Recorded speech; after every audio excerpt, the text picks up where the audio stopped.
I got a new karaoke song that I did really well with the other night. What is that?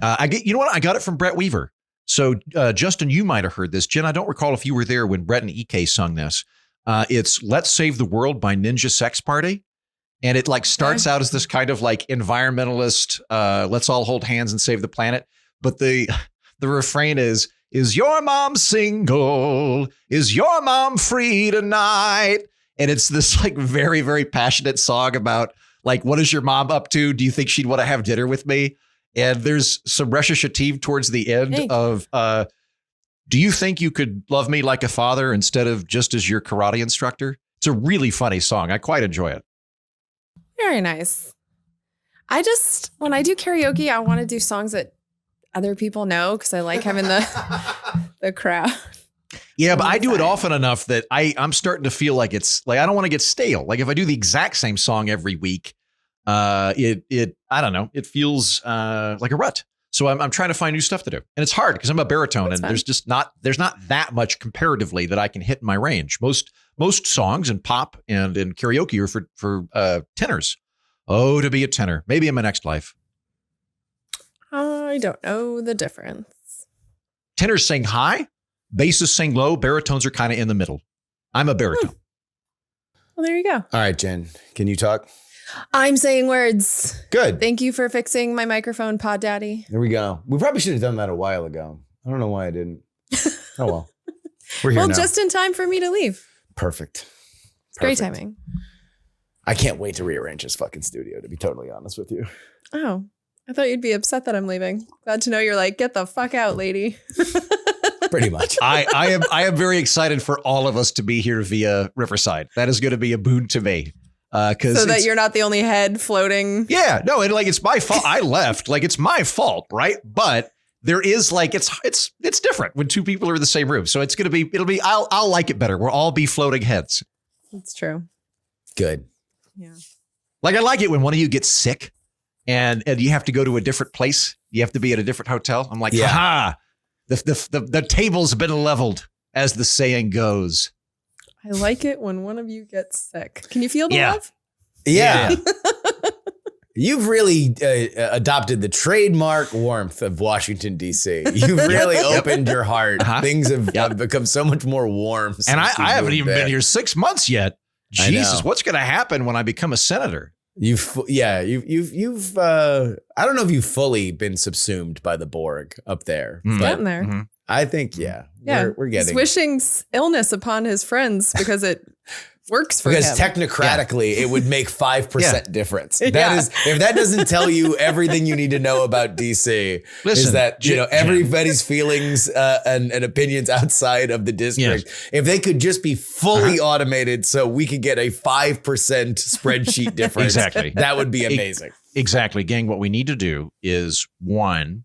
DC should absolutely have statehood, not just we let people in DC vote in Maryland or Virginia. No, we need 2 senators forever to implement our ideas. And also just in general, we need more money and power to make the world better, make the world better. Give us more money and power.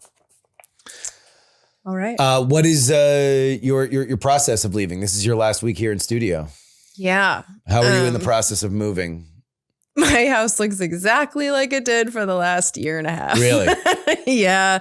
I'm trying to get all my work stuff done before I tear apart the house. Yeah. But I'm also just having these moments of like, I can wait longer. Like, I just want to keep living here. And so it's getting to the point now that I need to start packing. You probably should. Things. Yeah. When are you leaving? We never fully unpacked.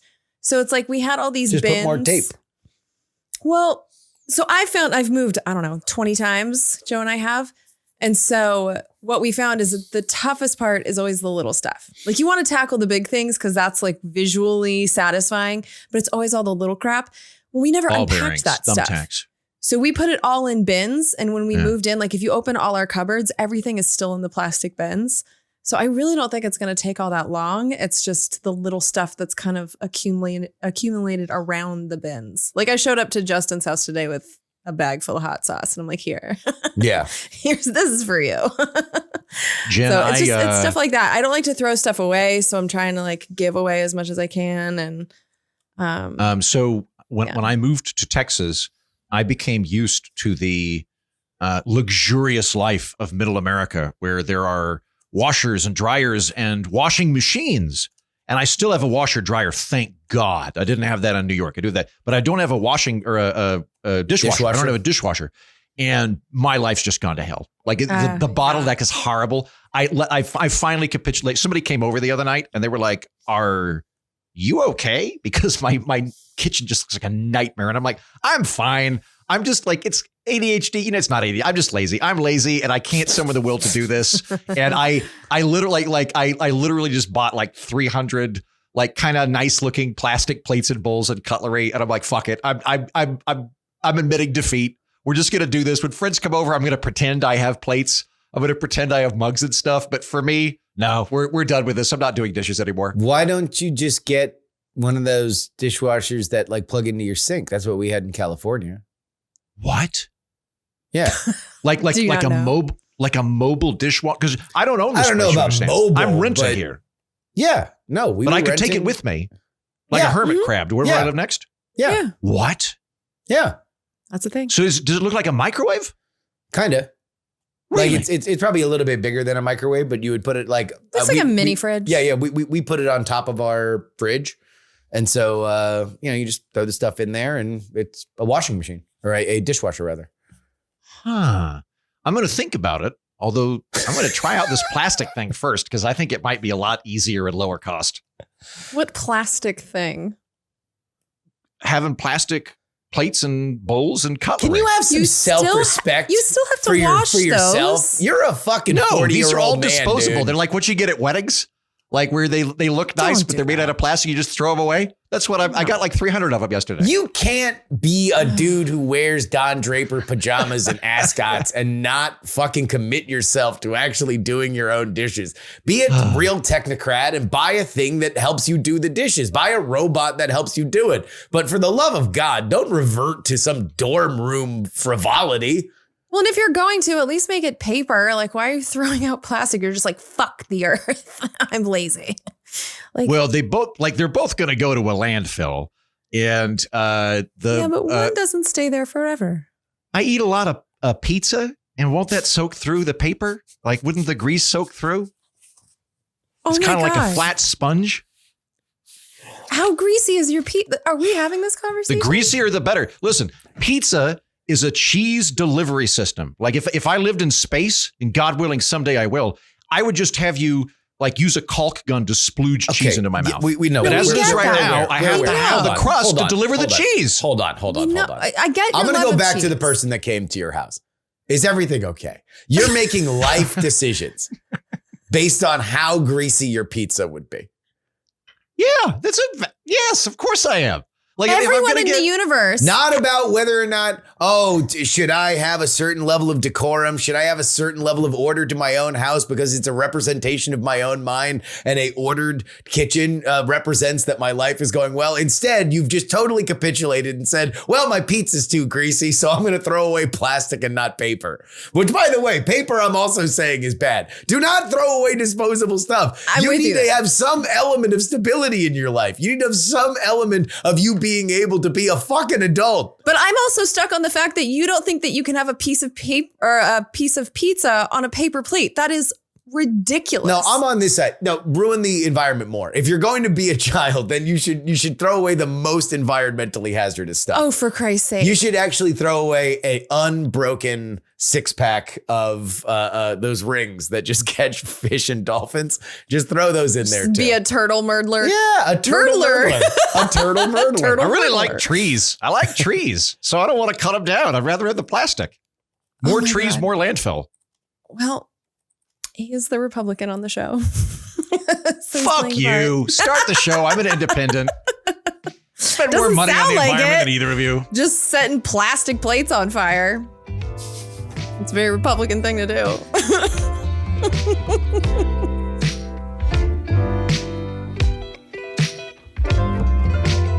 From Austin, Texas, I'm Justin Robert Young. I'm Jen Briney. And from Washington, D.C., the fiercely independent. He's so mad. Andrew Heaton, fuck you, both of you. Hello, listeners. I'm okay. You're all on probation. Fuck you, hosts. We're not wrong. On this edition of the program, we're going to be talking about whether or not Harvard University. We have Turtle Murdler and University. And we've alienated Harvard 1/3 of the show within the first 5 minutes. I went to Harvard University start. before I became Bond. Whether or not Harvard University should be tax exempt. We're also going to give some career advice to Kamala Harris as she finds herself at a fork in the road in her own existence. All that. Plus your whore-infested emails. Good Lord, there is a lot. We have a very vocal and knowledgeable section of our listenership that are loud and proud whore purchasers.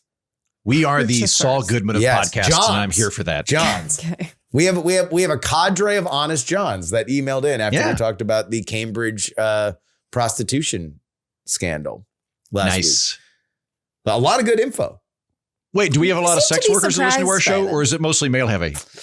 Male, come on, dude. Like take a guess. You know, it's. I leave my card with all the sex workers I know, and I have. We're not wrong on it. So one of these days, one of those fine professionals is going to listen to the program, maybe become a fan. There was a very funny interaction that I saw on Twitter with your friend Ayla, who we were able to meet at your birthday party a few years ago. Mm-hmm. Yep, and she was in a very. If you have not followed Ayla on Twitter, I would suggest that you do. She's great. A great Twitter follow. Yeah. But she is open-minded and often very prone to just go into thought, forests that are sometimes fraught. And so one of them was, I'm surprised that I haven't been raped more. I've spent a lot of times in dodgy countries traveling alone. I've been up late with people that I didn't know before the night. I'm just kind of surprised that I haven't been raped more. And somebody, because it's the internet, said, well, maybe you're not attractive enough to be raped. To which she had a very Ayla comeback. I'm literally the most expensive publicly listed escort in the world. Which is a very strange flex, but certainly a true one in her case. That's great. I need to ping her, let her know. Is she like for just real? reach out. I haven't talked to her in a bit. Oh, good for her. Yeah. Make a note. Say hi. I think she was going to move back to San Francisco, but I think she's still in Austin. Yeah, who knows? She was very nice when we met her. Yeah, she's great. I'm a big fan. I don't remember. Did you not meet her? You were at that party. No, she wasn't. Jen was sick. Oh, Jen got COVID. Yeah. Yeah.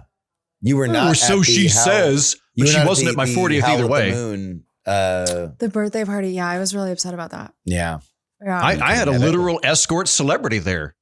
There are a lot of people that would have been real thrilled to meet her. Yeah, I would have liked to have met her and to have been at your birthday party. So. Do we have any, we're going to talk about this Harvard University thing, but obviously there's a lot going on in the world of politics. Is there any non-listed topics that we want to go over Trump-wise or politics-wise? Or do we just Can we talk about tariffs for another 3 or 4 hours? I want you to know on my show this week, I actually stopped a guy where he started going, and I was like, dude, like I can't, I don't want to talk about tariffs anymore. Okay, let's just move on. Like I've had my fill. We're good. I mean, I'm having nightmares about them disappearing Tariffs? people. If we want to go real dark. Sure. Yeah. Yeah. I'm having nightmares about that at this point. What's your nightmare? That there's a black bag over my head and then I wake up in some kind of prison. It's very V for Vendetta. Like I love that movie. And so like the images are a lot like that. They shave my head, which I really don't want. So you go to CCOT. I go to the dark places. Yeah. I go to El Salvador. On the upshot, just like as a silver lining to this, Jen, your nightmares sound way more entertaining than most adult nightmares. Like as a kid, you're afraid of getting kidnapped or monsters or whatever. As an adult, most of my nightmares are like, I forgot to pay the gas bill. Like it's all like weird, boring, bureaucratic shit. And I wake up just feeling vaguely stressed. If I were like kidnapped in my nightmares, that at least sounds entertaining. Yeah, but the problem is I know where the nightmares are coming from. They're coming from your head, a reality that's happening to people. Like this Kilmar Abrego Garcia thing, like this is really haunting me. And the fact that the Supreme Court voted 9-0 and said you have to bring him back. And then That's see not Trump. exactly what they said. Well, I mean, it said they have to facilitate it, but then you see Trump and the president of El Salvador basically bullshitting us, being like, well, we can't send a terrorist back to the US. And then I went on the rabbit hole. This guy's, there's no evidence whatsoever that he's a terrorist. And if they're able to do this to him. No evidence is not true. There's you can doubt the CI, but a CI did say he was a member of MS-13. Yeah. Okay. So an anonymous person said it, and I don't really count that as evidence. Okay, they don't have any. Like they said that he was a member of the New York chapter of MS-13. He was never a resident of New York. So, I mean, all I'm looking at is they're saying that you have to bring this guy back. And the president of the United States. Okay, Justin, do you want to talk? Just saying. Go ahead. No, you're going to interrupt me 12 times. Tell me what are you trying to say? This is off to a great start. Yeah, but I mean, if you're not going to let me finish a thought, you asked me about my nightmares. I apologize for interrupting. Please continue. I apologize. I think I am concerned that they're disappearing people. And it's keeping me awake at night. So if you want to get technical about the Supreme Court decision, have at it. But I right now am seeing a person that didn't do anything wrong, stuck in an El Salvadorian prison. We don't know if he's going to come back, if they can do this to him, if they can say, well, just because we shipped him off to another country, the Supreme Court rulings don't apply there. Due process doesn't apply there. They're also talking about sending American citizens there. Like, do we not see the signs here? Are we going to go on technicalities, or are we going to be concerned about the overall path of where this leads? So yeah, I'm having nightmares about it. And I'm scared. I speak very publicly about the things that Donald Trump doesn't want me to speak publicly about. So you're afraid that you're going to be on an enemies list. And the thing is, we're not famous enough to where if anything happened to me, anyone would give a shit. I don't think that's the case. If we're not going to, we are seeing the signs right now. If Kilmer doesn't get out, I feel like a lot of us are, I don't know. That's the question. I don't know. Like, I know that my audience is teeny tiny, but I also know that my audience includes people that are in Washington, D.C. and the halls of power. So it's like, if there's a list, would I be on it? I don't know. But the fact that I'm even asking those questions is scary. And I'm not going to stop. And that's the other thing, too. I don't intend to stop doing what I'm doing. So I know, but like, this is just, we're getting to the scary place. And we had talked about before, like, where is the constitutional crisis? And we had said it's when he ignores the courts. And this is looking a lot like that to me. Now, there's going to be the next 2 weeks where they're working this out more and we'll see what happens. But like, we are real close to that line I said a while ago that I'm looking for. We're dancing on that line here with Donald Trump. And so, yeah, I'm not sleeping very well. Am I the only one concerned about this on this panel? I mean, you guys are speaking publicly. No. For the record, I am with you on Garcia. We talked about that last week or 2 weeks ago. I think he is living in a hellish, Kafka-esque nightmare. It's true. Like, that is horrible for that guy. I'm with you on all of that. I am not personally afraid for myself. Maybe I should be, but at this moment I'm not. I think the amount of very strong media umbrage against Donald Trump has been pretty consistent from his entire first administration through now. And so if, John Oliver and Jon Stewart and folks on CNN are going full throttle, then I am not worried about that. Again, maybe I should be. I am not worried for me. I am worried about other things. And I do have a great deal of sympathy and concern for everything you just brought up with his case. The question I have for you both, legitimate question. I did not watch the Bucali interaction between Trump and the president of El Salvador. I did have dinner with Jonathan Rauch the other night, and he was terrified. He was really, really freaked out by it. And I just haven't had time. I've been working on other things. So I'm like, what happened? What was your impression of it to you both, Jen and Justin? I didn't watch the whole thing. But I saw enough to see that those two, their demeanor was like they were almost like giddy about it. Like, they're not taking this seriously. Like, they seem to be pretty happy with the arrangement that they've made. They seem to be not respecting our laws. Like it was Bukhari saying that like we're not going to, what did he say? Traffic a terrorist, smuggle a terrorist into the United States. And he's sitting there with the president. It's like that's kind of their spin on the whole thing. They're just not.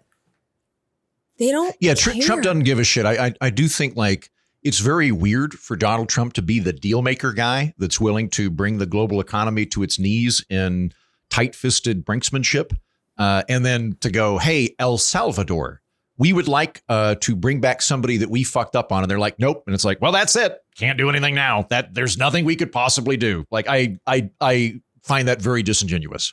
Well, and I think that's not even what's happening. I think that's very clear that Trump's not trying to bring them back because they said that even if they bring them back, they're going to just deport them again. Like they're digging in their heels. And this just reeks to me as a test case. Like if they get away with this, what's next? And like, honestly, I was concerned about the Trump administration, but we're still in the first 100 days and we're already at this point. So what does this look like 2 years from now, especially if he gets away with it? Like it's so early and so like from the economy to we're going to talk about the attack on education today to disappearing people and taking students off the street. And like, this is just so much worse than the first Trump administration. And we're so early in it. And it's not just me I'm afraid for. Like I'm having the nightmares where I'm in them. So that's why I said that.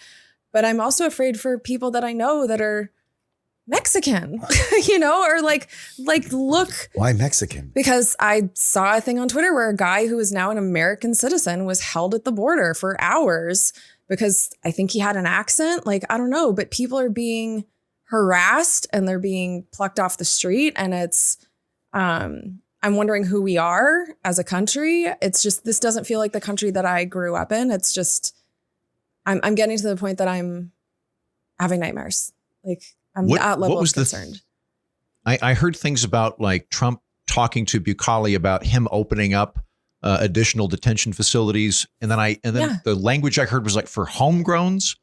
What is that about? Like so it was homegrown an is in off-camera situation. Like this was not something that was supposed to be on the mic. On mic, but off camera. Yeah. It was captured on mic. It was captured on mic. So this was like one of those comments that we weren't supposed to hear, but he's talking about opening up 5 more prisons in El Salvador and for homegrowns being for like the really bad American citizens. But we now know how careful they're being about who they're sending there. And like, since when is it okay to send anyone to a foreign prison? Like I know George W. Bush opened the door to this shit, but they are openly saying that they want to send American citizens to these foreign prisons. Like and kind of a Guantanamo Bay for American citizens kind of thing. Yeah. And if their argument is once they're in the other country, then like hands off, we can't do anything. Like that's where we lose all due process. They're I was about to say they're not subject to constitutional norms.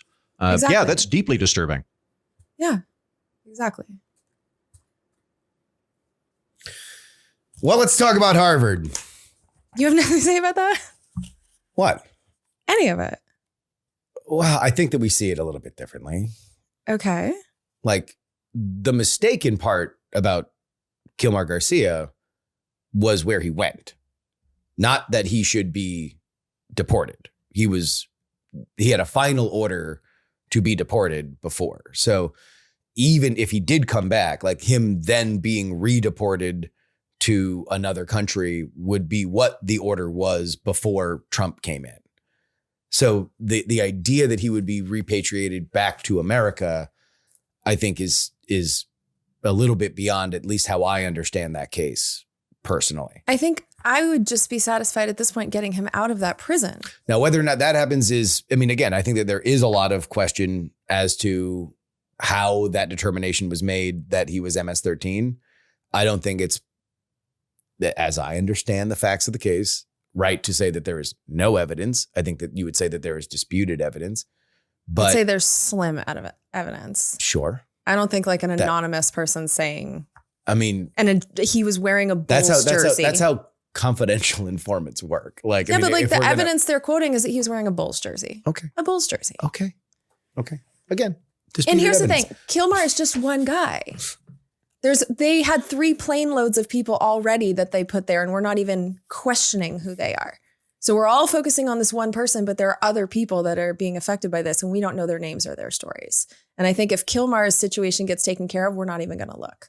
And we're going to continue to allow the Trump administration to do this. If you wanted a line that I would find myself more in your level of fervor, I would say if they were putting American citizens in CCOT, that would be something that I would find to be a bridge too far. That is a line for which I am not willing to go. Now, when you have a mood for the country like we do right now, where the majority of Americans want deportations of people that are ruled deportable, then you are going to get cases where there are people that are more or less sympathetic. So that's why I do think that there is a good conversation to be had about the MS-13 designation. But there's not really any question, at least that I've seen, that he was somebody that had a final order to be deported. I've never seen anything about this final order. In fact, I heard since 2019 that he had permission to stay here. So I think we have a dispute on facts on that one. Okay. Yeah. But I think my bigger point for this one is they're saying that once this person is outside the country, that our rules don't apply anymore. That's the part that I'm afraid of. It's a bigger picture.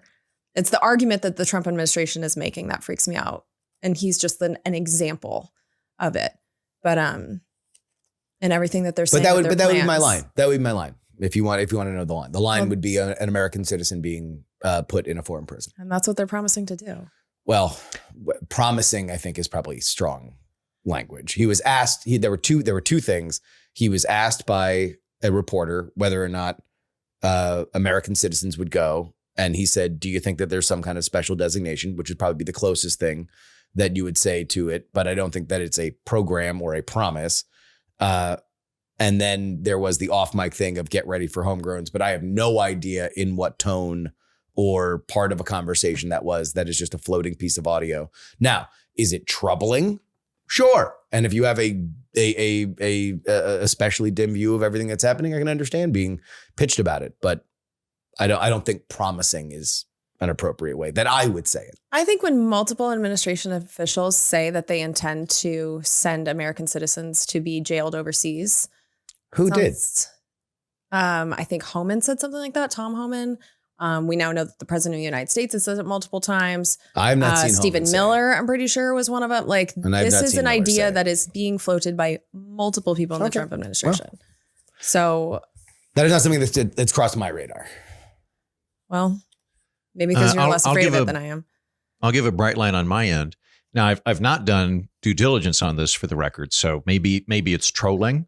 But if it actually got floated out seriously, the whole Trump running for a third term thing, that would be a bright line for me. If that actually came to pass, where he ran in a third term, like the only constitutional mechanism which would allow you to do that would be if somebody else ran and he was the vice president, and then that guy resigned after 2 years, like then it would be constitutionally permissible. That's something that I would forget. That's an additional line that I would have. But again, I've heard that floating around, and I don't know whether they're joking about it. Steve Bannon getting attention and doing it expertly because people will fucking bite on it and freak out about it. Yeah.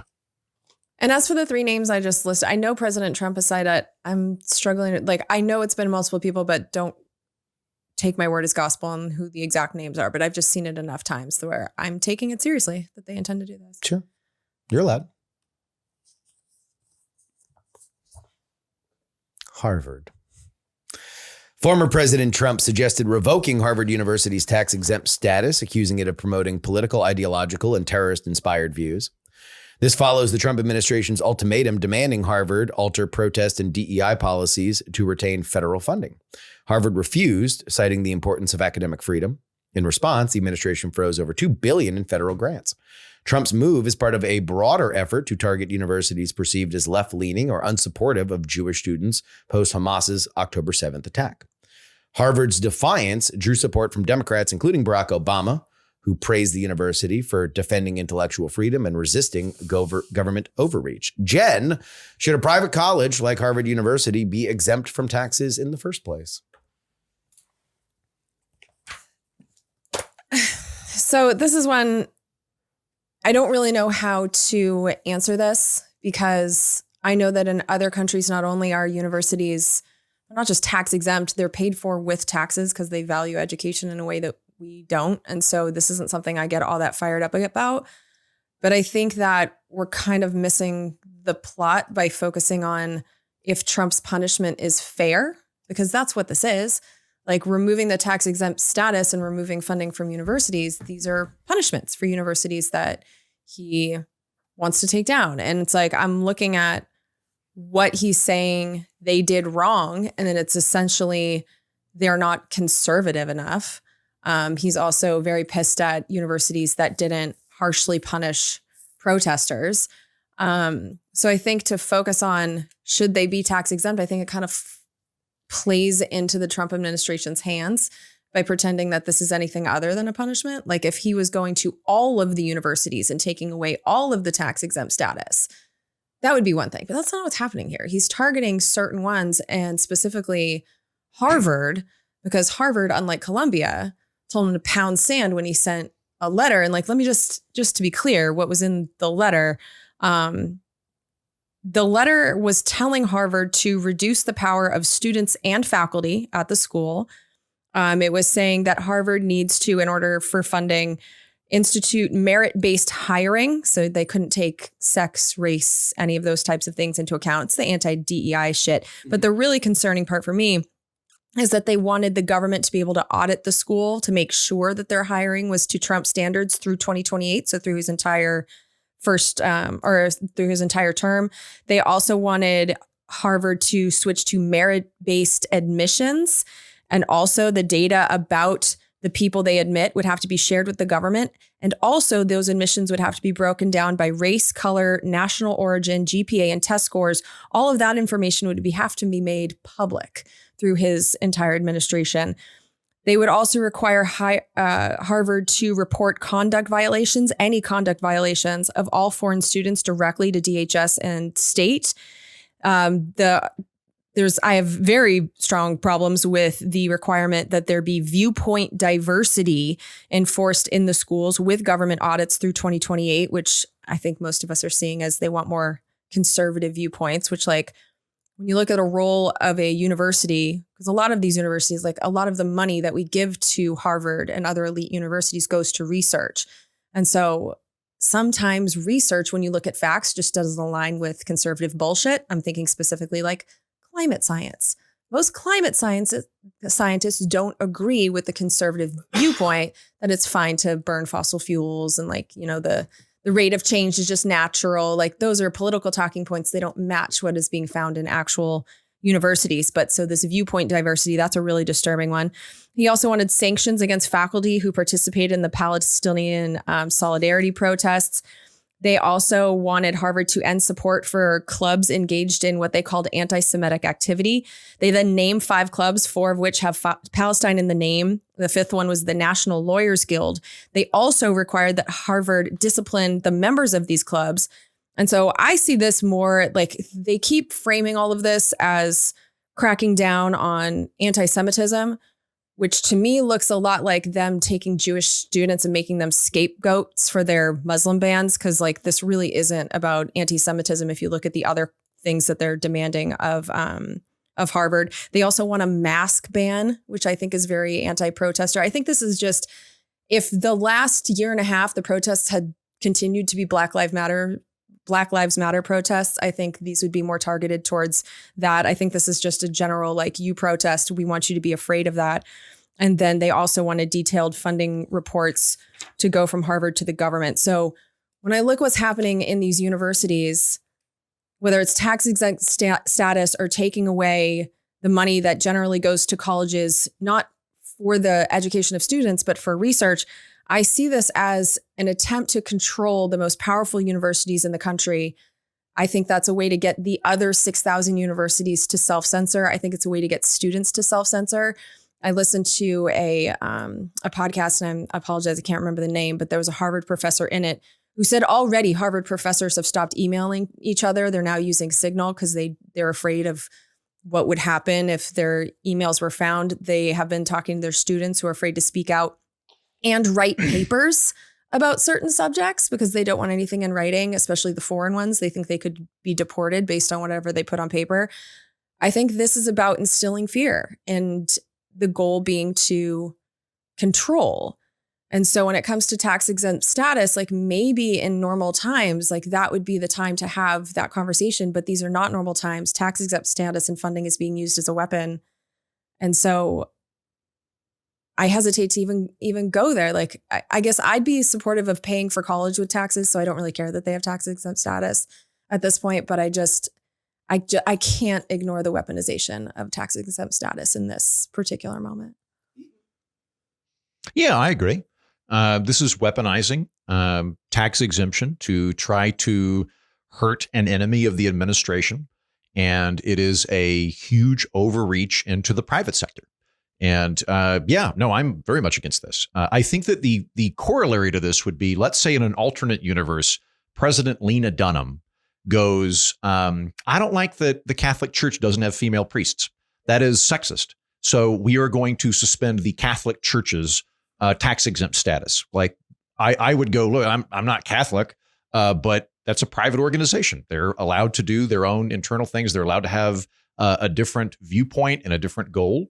Having the federal government go in and try to remake private organizations as the victor of the spoils wants to do is something deeply disturbing. The attitude that we should have as Americans is not, if only our people could get power and then use it to punish our enemies. The attitude should be, how do we throw power into a volcano? How do we limit the amount of power that people have? And that goes for whether we're talking about churches or political parties or universities or anything like that. I share Jen's viewpoint on this. If we do want to go abstract, I can go policy on this, but that's not what the Trump administration is doing. Like, I think that there's a decent argument to be made that universities have kind of become economic fiefdoms. Like in New Haven, I don't have the exact stats, but I think a listener wrote in about this one time that Yale owns the majority of real estate in New Haven. There's a good argument to be had that nonprofits should be taxed on their unrelated activities. So Yale is not going to be taxed on its actual education, but it will be taxed on its real estate empire. If the Catholic Church owns a factory, that the factory itself is going to be taxed as a regular for-profit entity. Those are good conversations to have. I'm here for that. Trump, during the last administration, they did raise the taxes on hedge funds of universities. If above a certain threshold, they would start getting taxed more. If we're talking about systemic reform and incentive structures, I think that those are worthwhile conversations to have. And there are things that I would change in terms of how we structure taxes and nonprofits. But no, I'm with Jen on this, though. That's not what we're doing here. We're using nonprofit as a weaponization to punish enemies and force private institutions to comport themselves to the desire of the federal government. That's deeply disturbing, whether it's coming from a Democrat or a Republican. That is an authoritarian thing to do, and we should all be freaked out by it. I don't disagree with you guys in terms of your moral philosophy here. I just have a hard time believing that I have such a dim view of the larger academia world that I have a hard time getting worked up about it, whether or not the government wants to put a thumb on them for whatever particular reason. I just don't find them to be a very sympathetic organization, Harvard specifically, with their $53 billion endowment. But do you think that list that the Trump administration is demanding of them is appropriate? I mean, they're demanding ideological changes of faculty and students and curriculum like that. I think that's an extraordinary interference with academia. Yeah. I mean, again, it's like, well, all right. So academia to what end? You know, I think that there is a true perversion of academia to be kind of credential mills that has not served America well for 30 years. I think that we continue to churn out at more expensive rates, less qualified people that have more expectations as to what they can do. And I think it has had a material drag on lives for the past 20 years. So are those changes extreme? Yeah, I'd probably categorize it as that. I just have a hard time standing up for the status quo when it comes to academia in general. Yeah, I'm with you, Justin, but this would not be the way to do it. So things that I think are very, very reasonable positions to take, particularly the Ivy League, is why are we giving tuition assistance to Ivy League universities that can literally fund all of their students for free indefinitely. People have run the math on this. I've looked at the math on this. Harvard has a sufficient endowment that if it keeps the student population more or less the same, it right now, without any additional money, never has to charge any student admission ever. It has so much money, right?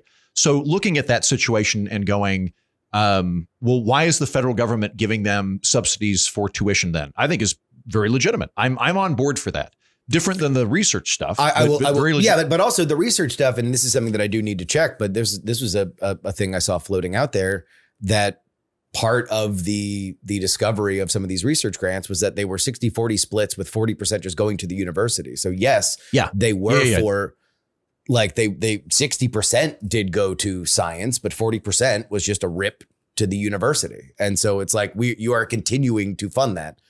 Yeah, what they do, and this is another thing that I would reform, is so in the 50s, we the American people went, gosh, we need to put more money into research to fight the communists. We're going to give lots and lots of R&D funding to top tier universities to help us make better airplanes and rockets and things like that. And so we did that, and universities understandably went, hey, thank you for the direct research funding, but in order for us to do this particular program, there's still kind of like general overhead and maintenance that we need to do. It's not the grant you gave us, but for us to make this work, we have to be able to keep the lights on in the building, have electricity, air conditioning, pay the janitorial staff. So we went, okay, well, just let us know what the overhead is and we'll pay it. And that has been, I think, demonstrably corrupt. In the 90s, there were huge scandals about this where Stanford University took overhead money and used it to buy a yacht. There was a Stanford yacht that they used for a while that came out of this. I think it was still Stanford. They were using overhead money for catering at an administrator's wedding. They were using it for going on vacations to Paris, even though it was explicitly in the grant money. You can't use this for foreign travel. So like there is definitely graft there. There's definitely stuff. Well, at least they kept their prices down. Yeah, at least they kept their prices. Yeah, what I would do there is like I would cap overhead funding, which is what they do in Europe. Europe has similar programs, but they go, look, you can only do overhead funding to 10% of whatever the grant is. You can't do any more than that. And when we've threatened to cap it in the past, universities suddenly drop all the overhead. They go, oh, whoops, my bad. If you're going to threaten this, actually. So like that's, I think, a legitimate reform to do. The other thing too, like Justin, I agree with you that I think the university system has to a great extent become a credentialing factory where we use college degrees as a positional good to allocate status and money in the United States in a deeply classist way. I think that that's a very big problem. And what I would do is go one of two directions. I'm fine with this in either regard. Either A, you go with ISAs, which are my preferred thing, where instead of having student loans, you just go, everybody, you're going to have 3% of your paycheck that goes back to the university for 10 years, and then you're done forever. Regardless of whether you have a job or whether you have a high-paying job, low-paying job, like it's just 3%. And then at the end of the 10 years, you're done. I think that would compel universities to go, oh, we should probably have courses and majors that are going to be economically useful.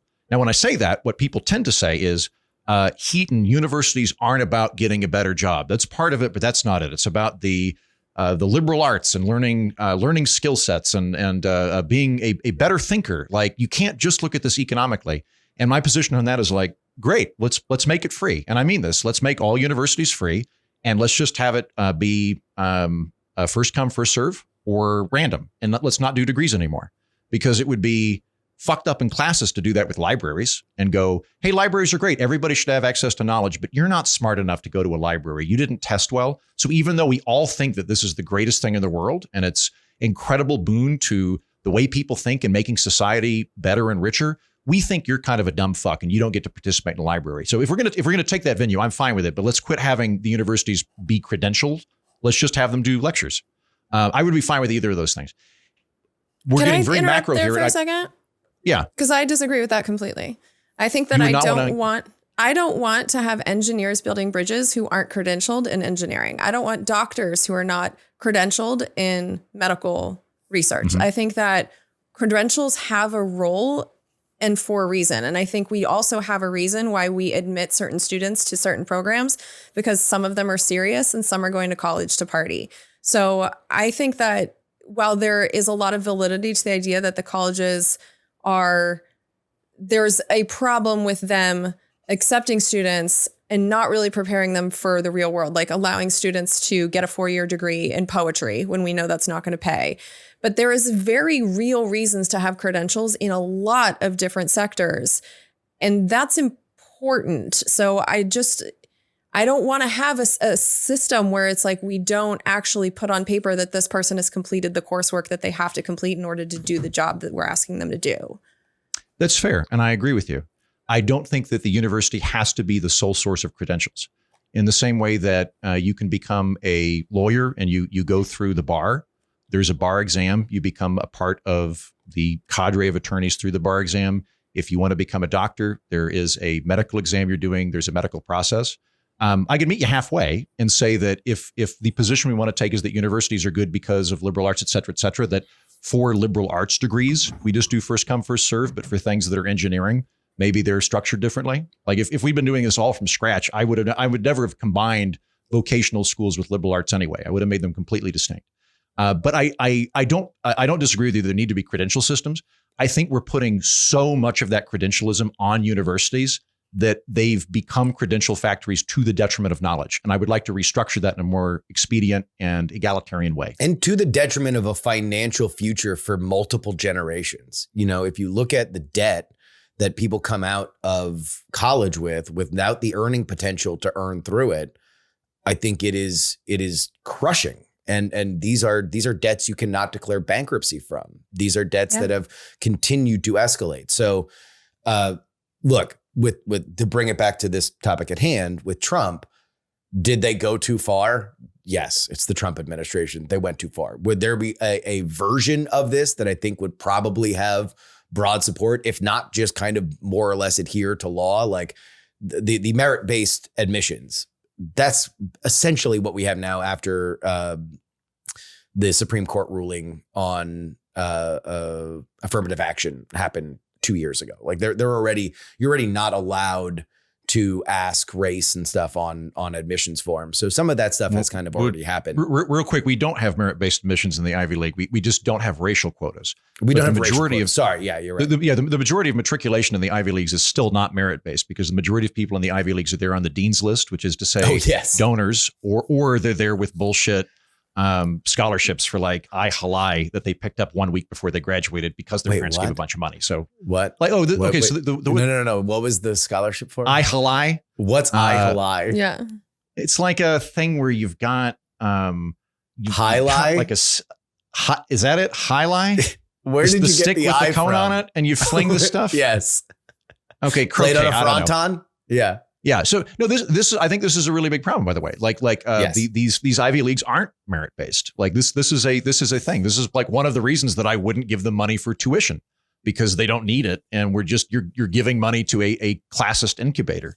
But we got rid of racial quotas. We didn't institute merit based admissions processes in these universities. All right. Anything else? Harvard's a beautiful campus. Have you been? I have been to Harvard.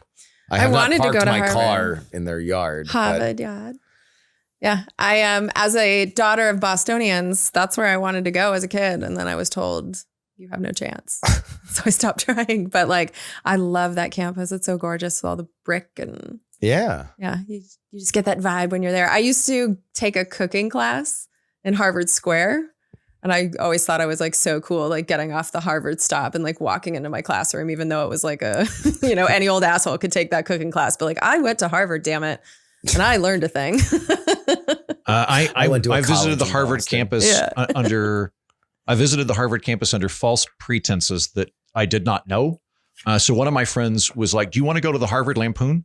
And I went, yeah, absolutely. I'd love to go to the Harvard Lampoon. And as we were walking up to the castle, which is where the Harvard Lampoon is located, she goes, by the way, I told all of them that you're a Scottish castle expert.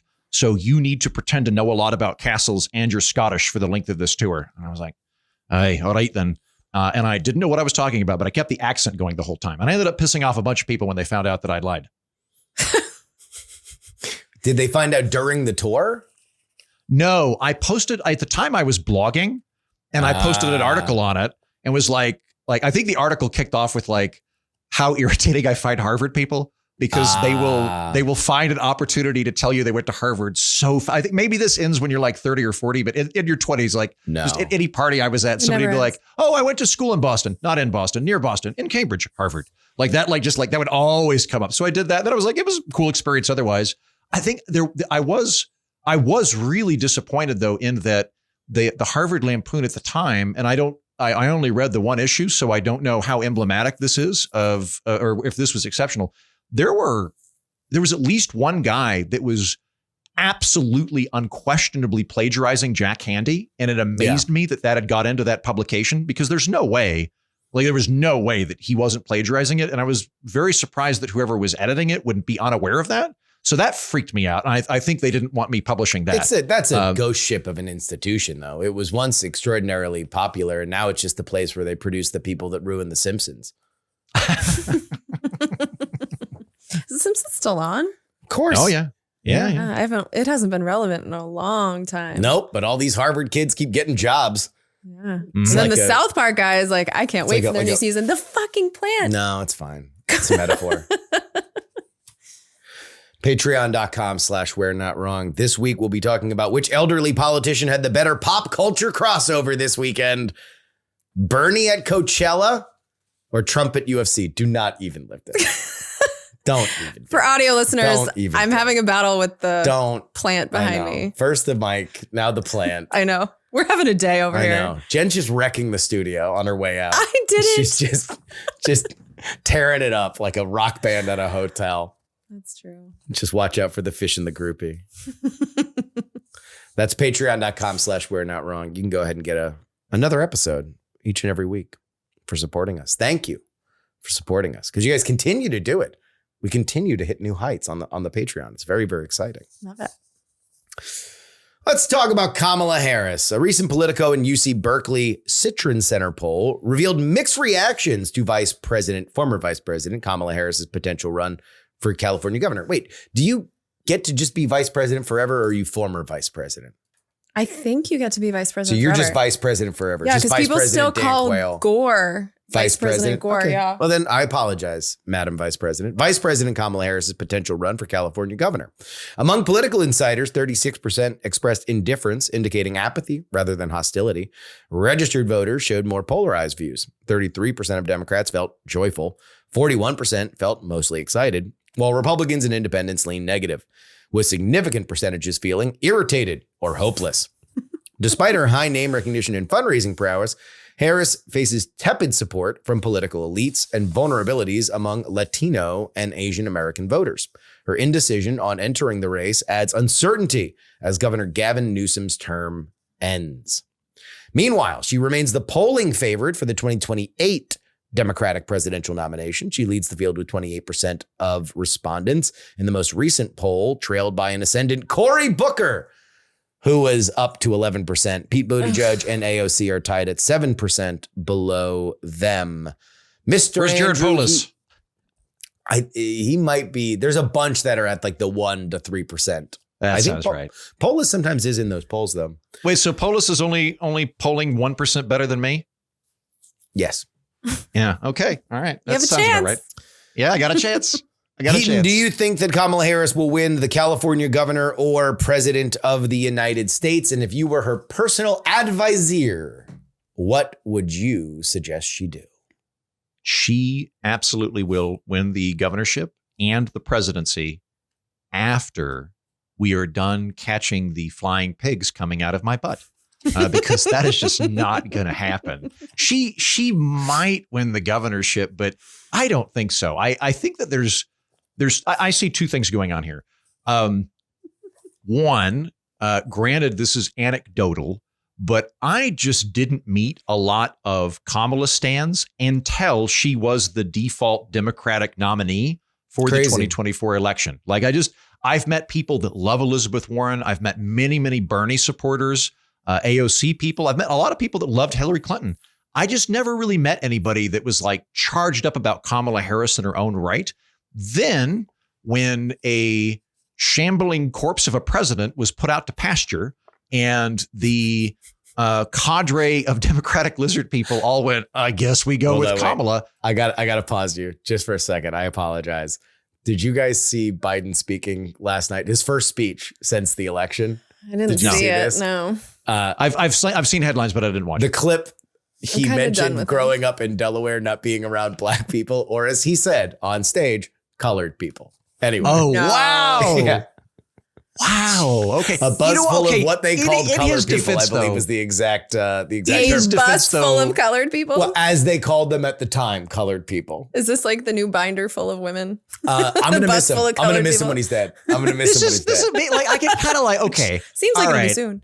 So if I had grandparents that were still alive and they were in their 80s and I was like, Grandpa, you can't say colored people. You have to say people of color. They're completely different. People of color is the right thing to say. Colored people is awful and regressive and bad. I could totally understand a 80-year-old going, what? And then like getting confused later and being like, okay, we were supposed to call them African Americans. I know we can't say Negro. And I think colored's back. Like I could totally get that. I can totally get that. People of color. You're people not colored. You are of color. Yeah. It's very different. I think that this is also largely signaling on a class-based level. But anyway, I digress. As soon as Joe Biden's brain fell out of his nose. Yeah, they went, we're just gonna parachute Kamala in. And I think the Democrats were so relieved to have a candidate whose brains were not leaking out of their ears on national television like motor oil, combined with just the fervor that people in a political party get for their leader during an election year, that there was this kind of default Kamala mania that set in with the Democratic Party that never otherwise would have happened if that had been an organic process where she ran for president like she did back in 2020, which resulted in a pretty quick kaput on that one. So I don't think that the fire is there for her. And the second part I would add to this is I think right now when you're polling people, all you're really asking is, who have you heard of? And as evidence of this, I present to you Cory Booker. Cory Booker last week spoke for 25 hours, and so people heard about him. That's why he's number 2 in that. It's not because people go, I really like Cory Booker's positions on pharmaceuticals. That's not it. It's that they saw a bunch of headlines with Cory Booker. So this is just a name recognition thing. Maybe she could become governor. I kind of doubt it. But I think the Democrats, as soon as they find somebody that they're more fired up about, are going to do that. I do not think that she's got a shot at becoming president or taking the Democratic nomineeship in the next election, in large part because she lost the last one. And I don't think the Democrats are going to do that. I think Gavin Newsom's trying real hard, and he has a really interesting take on it, which is inviting Steve Bannon on his podcast so that he seems less progressive than he previously was. I don't think that is a very good strategy. He seems to have knocked that off.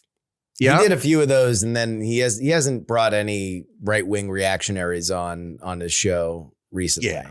I don't think Gavin Newsom's going to be nearly as strong of a candidate as Gavin Newsom thinks. I think it was probably after he told Charlie Kirk that it was really unfair to have men playing in women's sports, and then actually had to vote or direct his Senate on legislation on whether or not there should be transgender women in female sports, for which he absolutely could not support. And so I think he found himself, even that sociopath found himself at like, oh, I can't just say things. That's unfortunate. Well, because I really like just saying things.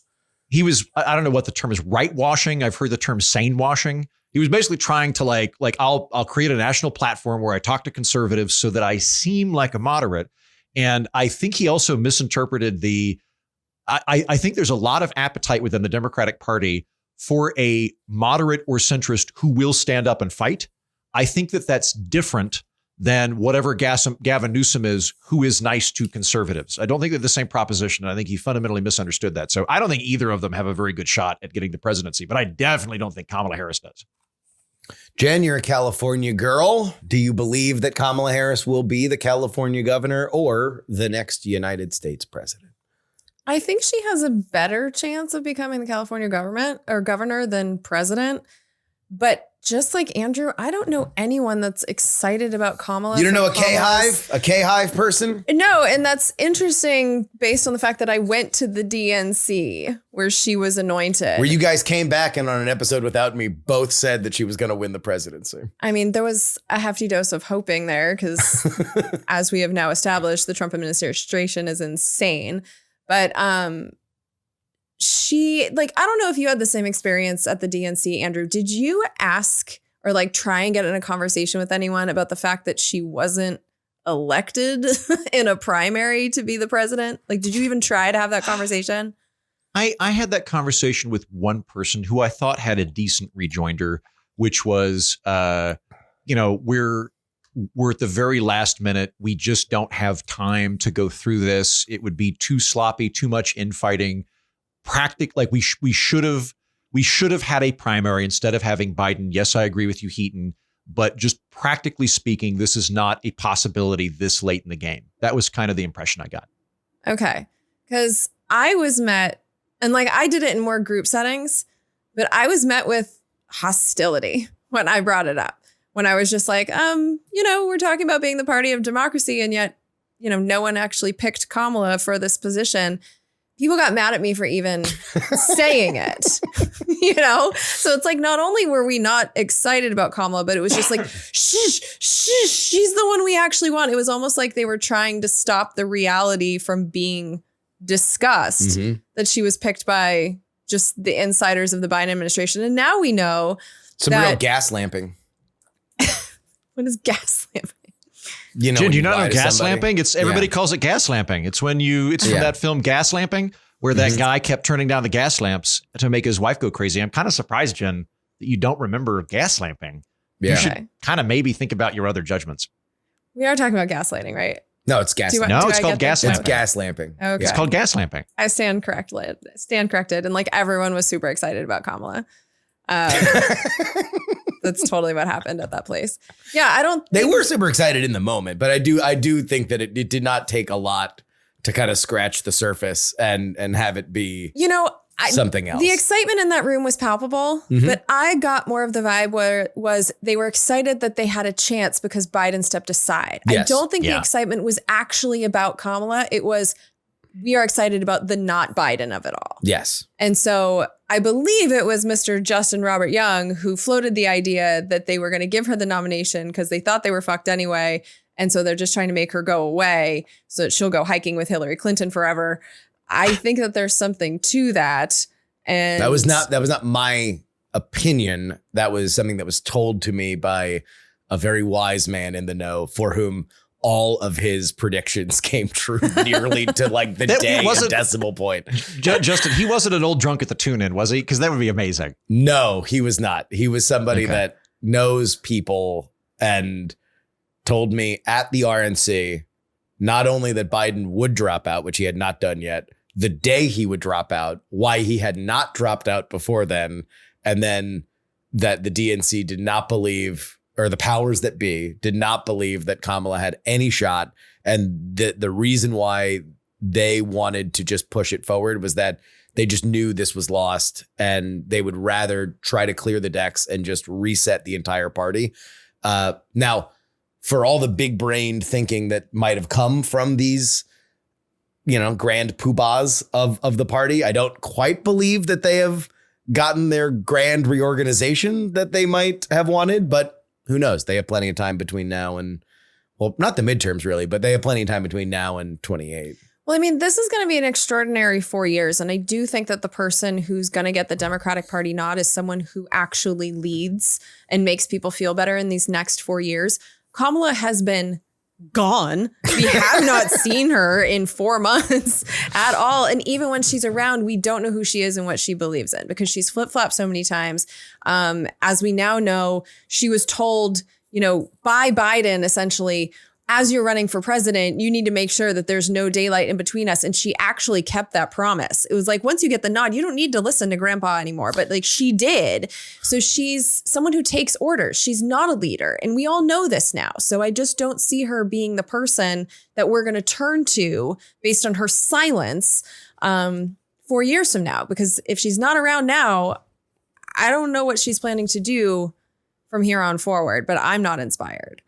So I would love to get, please, both of you, please correct me on what I'm about to say. Please correct me what I'm about to say. Yeah. When we were at the RNC, when we were at the Republican convention, this is a day or two after Trump had been shot. So there was the whole, holy crap, the hand of God has saved this man, combined with this is 2 weeks after the worst debate in American history. So it was just a foregone conclusion that he was going to win. Biden had not dropped out yet. Yeah. But the writing was on the wall and the DNC was pushing him. And I looked at that and went, at this point, if the Democrats actually push Biden out, which they should do, you'd have to have somebody step into the vacuum that had a huge campaign apparatus behind them, that had operatives in place that could blow the conch shell and just assemble a campaign out of the ether with deep-pocketed donors and people in the infrastructure that know what they were doing. You'd have to have somebody that had debated multiple times previously, that had been thinking about becoming president for the last 40 years, which is why I thought the Democrats were going to make Hillary Clinton the nominee in 2024. Obviously, that didn't come to fruition. She's 77 now. Palpatine has returned. Do you politicians never quit thinking about this? There's a part of Hillary Clinton's brain that's like, maybe. So do you think that she'd throw her hat in the ring? Now? Yeah, for 2028. How old is Hillary? She's 77. I think she's done. I think she's learned. We need to find out what the age is. Yeah, I got it. Because I do think that you are going to pay a tax on your age from here on out. That Trump proved you have to be this beloved to get away with running past the age of 70.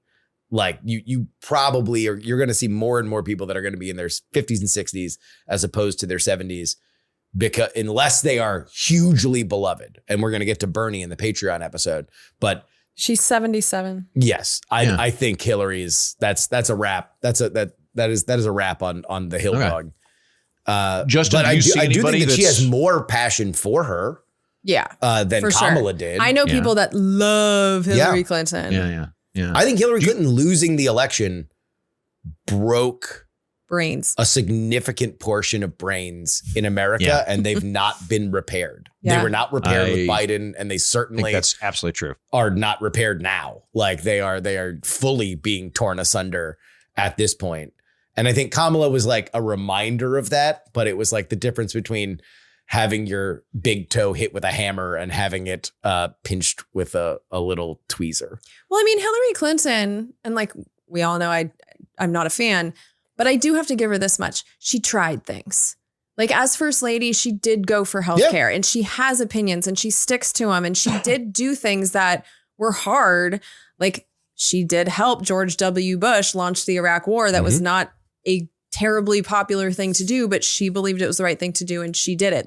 When you talk about Hillary Clinton, she does stand for things. She does stand for free trade. She does stand for all the wars, but where she stands on things, what you're voting for. With Kamala, who knows? No idea. Who knows? Yeah. She's been a senator for a long time. She ran for president. You would think we would know by now. We do not. And I think that doesn't lend itself to inspiration and passion from people who are going to go out there and knock on doors. She was a senator for 4 years. She got elected in 2016. And then she was the VP in 2020. As the host of Congressional Dish, it feels like a long time to see someone's face for 4 years. So it's long enough to where you should feel I think 4 years is long enough in a high power position in a state as large as California that we should know who she is and what she stands for. And we don't. And that's weird. This is the problem, I think, in general with one party states is that they tend to not produce great national candidates. You need some kind of opposition to really, and sometimes it can be intra-party, so it is a one-party state, but you have, versions of the party that are fighting with each other that at least have some kind of ideological diversity to them, because that's a huge part of politics, is figuring out, okay, how do I put my idea in the center of where my electorate is so I get popular support and I can leverage that against the people that don't want to vote for it. So Andy Bashir or Josh Shapiro would be better at the national level. I think, yeah, if we take out the idea of like just raw political talent, I think Josh Shapiro seems to be more of a politically talented politician than Kamala Harris. That you get low ceiling candidates out of one party states. And I think Gavin Newsom's a low ceiling candidate. I think Kamala Harris is a low ceiling candidate. It's not to say that there's not people that love them. It's just to say that they've got qualities to them. And now a record with California, which has become, we'll do Andrew Heaton's plug early, but he, talked with Derek Thompson of Abundance. And how much of that book, you read the book, how much of that book is just filleting California policies? Yeah, it's a significant amount. God, the cost of making a mile of railroad track in China is like $500 or something. The cost of it in California is like $3 million. I'm making that number up, but it's emblematic of it's more expensive for the government to do things in California. It's a hobbled and ineffective state government. So when you don't have the need to win anybody over, and you can continue to just spend money and nobody says anything about it because you can always, even if they're really mad at you, you can always look your voters dead in the eye and say, what are you going to do? Vote Republican? And they're going to go, no. Well, and I think the converse is also true, right? Because we had Arnold Schwarzenegger and Ronald Reagan come out of California and they were fantastic candidates. You had Mitt Romney, the Republican, come out of Massachusetts. He was a great candidate. So it's like when they were two party states. Yeah, exactly. Yeah. But if you're the minority and you come out of the one party state, it makes you that much stronger. Like, I think adversity makes you a stronger candidate. And having no primary whatsoever didn't work for the Democrats. The lesson that they don't seem to be learning. Who are some Democrats that you two think I should keep my eye on that are apt? I assume there is no front runner who's waiting in the wings. There is no Mitt Romney, came in second last time. Therefore, he's probably going to be the guy this time or anybody like that. Anybody I should keep my eyes on over the next few years? Mayor Pete's making the rounds. So I've seen him on The Daily Show, and I know he's got the money behind him. He's a cute little gay man. He goes on Fox Democrats pretty love regularly. First. Nothing gets Democrats hornier than the first. They love it. And I will say, in the first 100 days of the Trump administration, Mayor Pete's been out there. He's making people feel better. He's saying all the things like he's trying to lead. So I'm watching him. AOC, obviously, we have to watch her. She's touring with Bernie. We'll talk about this in the Patreon, but she's out there, man. And those crowds are huge. And yeah, those are my top two. What about you, Justin? Yeah. I tend to believe we are in a fertile ground for some wild cards. Yeah. Like, who was talking about Mayor Pete before 2020 at this stage? Absolutely nobody. I think he tried to run for DNC head and failed. But there's a lane to be somebody that runs against the Democratic Party. And right now, everybody that we are talking about are true blue DNC people that when you ask them about Biden, they will measure their criticism because they are a part of the machine. And the you think machine that's true for AOC with these rallies that she's doing? She was one of the hardest core stay in the race people. So but it's what even she's doing now. Yeah. I mean, now she is presenting more of a moderate thing, but the reason why it's fight oligarchy and not fight the Democrat, the reason why she is in the lane right now is that she can say Donald Trump is a threat and I'm going to show that I am fighting against it. And also there are these systemic problems that exist. So you're going to try to orient the Democratic Party more toward a populist stance, which they are terrified they have ceded too far of to the Republicans. They have. So they're trying to do that, but she's not going to come out and say, hey, I'm agreeing now. Run as inside the Democratic Party, but be more like what Trump was, or even let's take it a shade below that, like Obama was in 2008, where he was like, look, our party structure is broken. Everybody is just do the voice. Well, the party structure just isn't working. You have everybody falling over themselves to say Hillary Clinton's going to be anointed. Well, I'm here to say no. But she was anointed. I think that's the thing. Like AOC isn't traveling around the country with Obama. She's traveling with Bernie, who had the DNC kind of rig it against him twice. So that's why it's like that partnership makes me question if she's doing this to be within the DNC or if she's setting up a run to be like, fuck these people. No. You don't think so? Oh, she's moderating. She's moderating already. Like she is trying to be a person that can win in either New York State or nationally. And I think that's smart for her to do. If you want to look for her political future, the AOC that spoke at the DNC was somebody that it's like, okay, she looks like she is ready to say, am I a radical? Well, if it means standing up for working people, yeah, I'm a radical, and not somebody that is going to be as parodyable as she was initially. I think she is somebody that's going to be able to put forward policies that people actually like, as opposed to policies that are just reactionary to the Trump administration. Do you think the party's going to Bernie her? I don't know what the party is right now for the Democrats. Yeah. Like everything is kind of torn asunder. We are more back in, like right now, the Democrats look a little bit more like what the Republicans do now, where you don't really have a party apparatus. You have a bunch of warlords that are going to battle with each other, and then we're going to go forward. So it's like, what's going to happen over the next 3 years is all these candidates are going to find patrons, billionaires that are going to back them. They are going to hone their ability to raise money in small dollar donations, which is something that, you know, Bernie's very obviously grooming her to be his heir apparent. Yeah. He is going to turn over his list. He's going to turn over the way that he raises a lot of money, and she is going to be able to raise a lot of money, but she's going to do it from within the democratic system. So I do think that, but that's still within. I think that there's still a lane to go beyond that. And that's why you have people that are talking about like Stephen A. Smith, who is like the reason why he gets talked about is not because people really love the idea of a sports commentator being the president of the United States. They do it because they are so dissatisfied with the Democratic brand that they find it cathartic that somebody would get up on stage and just rip everybody. So if Stephen A. Smith was up on stage with AOC, he would say, now I hear you. But when Joe Biden was falling down, you said he should still be the president of the United States. Like they want that because I do think that there is a mainline Democratic desire, Democratic voter desire to say, stop gaslamping me. Stop gaslamping the American people. Yes. And Jen Briney. We're not wrong pod at gmail.com. Tariff free. We're not wrong pod at gmail.com. God. You know, we got off to such a rocky start on the show. I don't want to make this a thing. So I'm just going to say that multiple people did email in.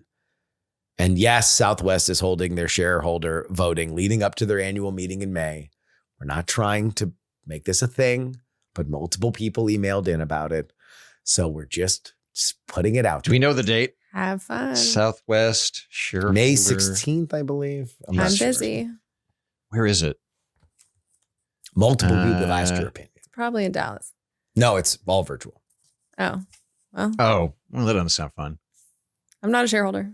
So, I mean, you are. People gifted us shares. Shout out to the Southwest Shareholder Club. Your name is on the share. I am a dream killer. Fight your own fight. I'm not fighting Jen, Elliott Management. I'm not going to win. Huh? Can I have your share? We share like 2 shares. Multiple people sent us together 1 share, which literally just means that paperwork comes to the P.O. box. It is an actual pain in the ass. Yeah. It's like, okay, I'm glad you guys are enjoying this joke. I've been done with it for months. Look, I only said it because multiple people emailed it. Okay. We're moving on. Did you get your yuck yucks, guys? Nobody's getting any yuck yucks. I find it very funny. I know where the green fern grows, right? It's on this week's WNR. Got him. Andrew mentioned how difficult it was to get a medical card in Oklahoma. Here's some anecdotal information. I was part of a small grow up in Hugo, Oklahoma, where there were only 3 of us. right after the medical legal status change. For the first 2 years, everything was great. The regulatory body, OMA, was super chill and helpful as they understood everybody was new. From the regulators to the farmers to the retail stores. Minor infractions during an inspection. Let us help you better understand the rules and work out a solution. Got a question about whether you're legally able to do something? Call us. We'll figure it out together. What follows is a combination of facts and speculation. After about 2 years, the lawmakers were not happy about how loose things had gotten. All the stereotypes of California were the reality in Oklahoma. Want a medical card? All you needed was a headache and $100. So they started to crack down hard. They issued way too many grow licenses at the beginning. So now they were looking for any reason to revoke your license. We were caught up in that first wave or so and had our license revoked without warning after a minor infraction during an inspection. An infraction that at worst should have been cause for a small fine, resulting in the revocation of the license.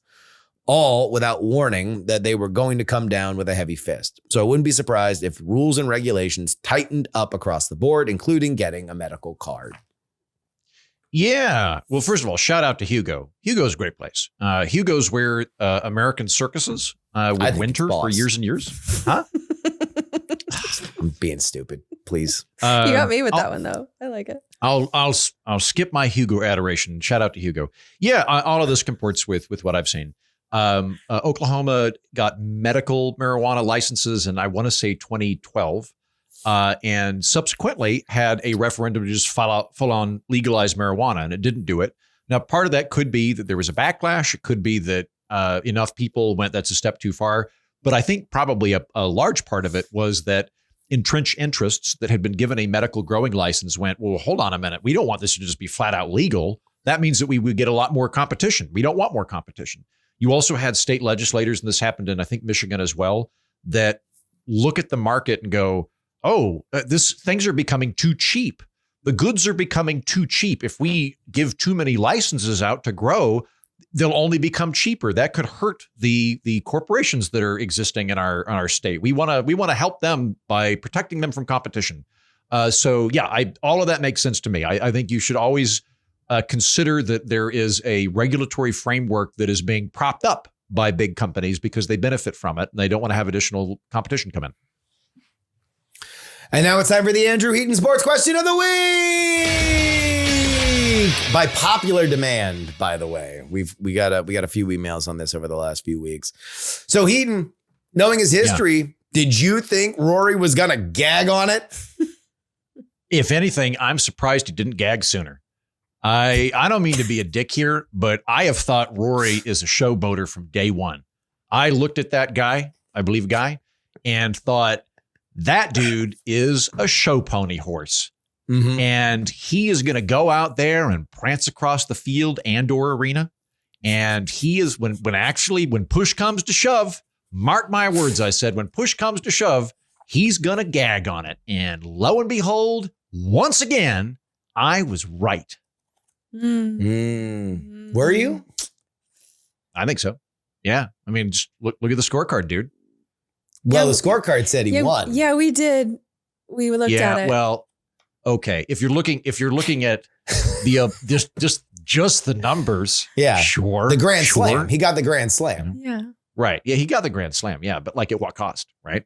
I think deep down, if you look in terms of career arc and in terms of the morale of the team, like, are we not even going to bring up the morale of the team? He was in a pair. I don't think it was a team. They weren't playing for each other. two but people's not a team. But he's the one wearing the jacket. He is the one wearing the jacket. Are you and Ashley not a team? Are you not a team? Are Jen and Joe not a team? Not in the same way that him and Bryson are a pair. No. All right, listeners. But he got the jacket, I, for right? one. What did you think about how did he look in the jacket after all these years? I, for one, think a married couple is a team. You don't have to have 15 wives to be a team. And if listeners, you agree with me that you and your spouse compromise a team, then you agree with me that Rory bit it and that he hurt the team. Rory hurt the team. He hurt the team. Do you want to know what you're talking about? Is it tennis? No. No. Keep going. Grand Slam. There's two of them. Oh, is it in wrestling? No. Grand Slam? But like, it's not baseball because there's way more than two guys. Grand Slam is That's what I thought you would guess. Grand Slam is a metaphor for 4 things in a sport. If you win all 4 things in a sport. With 2 people, it's not sack racing. Yeah, no, that's sack just racing. a thing that happens during the time of play. You're just paired up with another player. It's a single person. Yeah, it is situation. an individual Pickleball? sport. Not quite. Oh, No. Yeah, because the whole world knows about pickleball. 13 million people watched. I watched. Did you watch? I did. I had money on it. Oh, nice. Did you bet on the right person? I bet on going into the final round. We had me and other dads that don't have lives anymore. javelins? Is it javelins? Not javelins. Keep thinking. Sprinting. We had Rory and Bryson, but because modern gambling apps let you cash out before, like they'll give you an offer like deal or no deal. Like, Oh, okay. I didn't know that. We cashed out on Rory because the difference between what they were offering and what the winning thing was like $150, and we're like, fuck it, we'll just get even now. Yeah. So we basically free rolled on Bryson, and then he choked like a big beefy idiot. In the sport of Golf, my friend. Oh, golf. Yeah. I know golf with a stick. Rory McIlroy had won all the 3 other majors. There are 4 majors in a golf calendar, but he had never been able to win the genteel Georgian tournament known as the Masters at Augusta. And I think he'd been trying for like 11 years. and 2 times he had gotten very close and choked. And he also choked at the end of this tournament, but was able to rally at the very end and won. That was a big feel good moment. It was one of the long simmering, long burning stories in sports that Rory McIlroy can't win the big one. But he did it. But he did. And he got a green jacket, which I think you would appreciate. It comes with fashion. Yeah, there is Ooh, a I like that sartorial bit. element. Oh, okay. Nice. You actually might like the Masters. The Masters, I've never watched golf until I had money on it. And then as soon as my ability to win money went away, I stopped watching golf. But I did spend a lot of time watching the Masters last weekend. And it is the most that masculinity tilts into gentlecore. Like the idea of just like, you know, like a lot of feminine elements of culture have a gentle for gentle's sake kind of thing to it. It's like, oh, it looks nice and round edges and soft and everything. Not a lot of masculinity does that. Masculinity tends to be like, oh, like, fuck yeah, drink beer, punch people, like that kind of shit. But not the Masters. The Masters is just these spare piano keys. And, you know, the announcer comes in and he's just like, hello, friends. Welcome to the Masters. And you're just like, wow, the grass is really green and very soft and hushed until it gets really exciting at the end.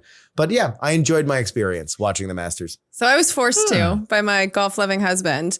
And Justin is right about most of it. But my favorite moment when a little Happy Gilmore, when one of the guys, like they line up. So you have people on both sides of you and you kind of like walk through, and this one golfer takes his golf club and as he's walking by, some dude just like hits him in the nuts and keeps going. You can see him like bend over. Oh, Jesus. I was like, that's fantastic. Now I can watch this shit. So there's moments of them being bros. It's still a bunch of, you know, dudes who look like Charlotte, North Carolina bros hitting balls around. A bunch of rich dudes. Mm-hmm. Very rich dudes. Didn't Rory win like multiple millions? Oh, yeah. Yeah. No, the price tags are insane for this sport. The course that they play, which is escaping me now, is like insanely exclusive. Like to the point where like CEOs and executives can't play Augusta. You know, it's like you have to know a member of Augusta to do it. All right, tariff time. So the story was 5 seconds old after you recorded. Do you have an actual take on the 90-day pause? Did Trump gain anything with the tariff whiplash? It's a ridiculous amount of uncertainty. Like it's just, you need to have a strategy with these things. He clearly doesn't. He's still waffling on it this week. It's just stupidity. Eaton? Yeah, I think it's going to be a Swiss cheese tariff system where we keep like nominally high tariffs, but we just randomly exempt favored countries and favored companies, which defeats the entire purpose if you think tariffs are good to begin with. So no, I don't think anything good came out of this other than like Trump likes the feeling of chaos and having people pay attention to him. And he likes the feeling of getting other countries to kiss his ass. So in that sense, I think we hit a lot of Trump's goals. But in terms of actual policy wins for America, no, I don't think that we came out particularly ahead on this. And because markets don't like uncertainty, I don't think it will be good for markets in general. I don't think we're going to open up more factories or anything like that because no one knows what's going to happen in 90 days, let alone a week from now. I think everything really depends on not necessarily what did happen, but will happen afterward. Like, we don't know what the shape of these deals are going to be. Like I've said in multiple different places before, what I've been told is that the Trump administration is not looking necessarily just for zero tariffs or a low tariff environment, but rather buying commitments from countries for American goods.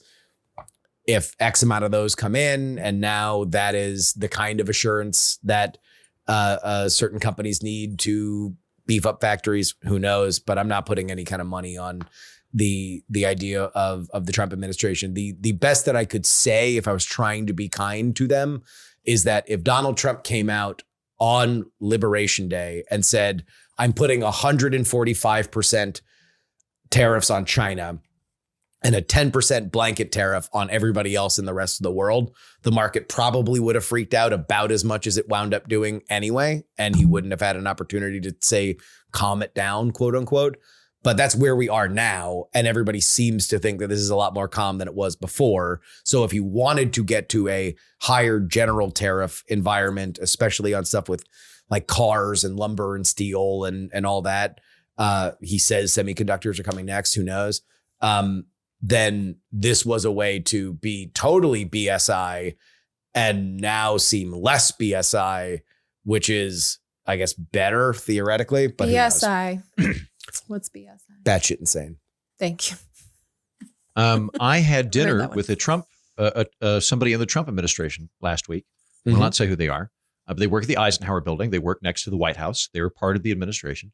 And I went, we talked about the tariffs thing a bit. And I went, it seems to me that there are mutually exclusive goals which are being pursued with these tariffs. And he went, yeah, they don't know what they're doing. Granted, anecdotal, just one guy, but I was like, wow, okay. Well, sounds like the only dude I know in the administration agrees with me on this. Yeah, I said this on Friday's episode. I don't think that it's great theory of mine to either ascribe Donald Trump as a fucking moron, a Jar Jar Binks idiot who is just stamping through everything, or that he's this brilliant Moriarty level genius who is seeing 12 steps ahead of everybody. What he has his entire career done is flipped over a table, waited to see where the advantages are, and then tried to take advantage of them. Now, the criticism of that strategy is sometimes the advantages are non-existent and you've just flipped over a table for no goddamn reason. Sometimes stability is an advantage. You were assuming that there were going to be better things that were going to happen, and they did not. So again, if there is all of my opinions on this are going to happen based on whatever these deals that are being negotiated now in the 90-day pause are with these other countries. Like that to me is where if there is any worth here, and it wasn't just an exercise in total, insanity. That'll be told. Poor Things writes, what reductions in poverty and what free trade is Heaton referring to? According to the World Bank, 8.5% of the population lives in extreme poverty, $12.15 a day, and 44% in relative poverty, $6.85 a day. And these numbers have been stagnant for 30 years, despite the global population growing by 30%. The EU charges a minimum import VAT of 15% on addition to tariffs and excise taxes. A car imported to Germany faces 29% in taxes. Australia won't buy apples and pears from the United States. Brazil started charging 20% tariffs on ethanol imports in 2017 after it had been duty-free with the U.S. for a decade. Canada's Liquor Control Board have price controls on U.S. imports, driving the cost way above Canadian liquor. India averages a 40% tariff on agricultural goods. Japan subsidizes their lumber industry with more than $1 billion to reduce imports. We do not live in a free trade world. We live in a world of protectionist countries. Oh, no, I was wrong. I should buy a Che Guevara t-shirt and cosplay at Class Solidarity so I can fuck other shitheads at Coachella. No, I think that this is conflating two different things here. Like, let's talk about extreme poverty and let's talk about relative poverty because they're different.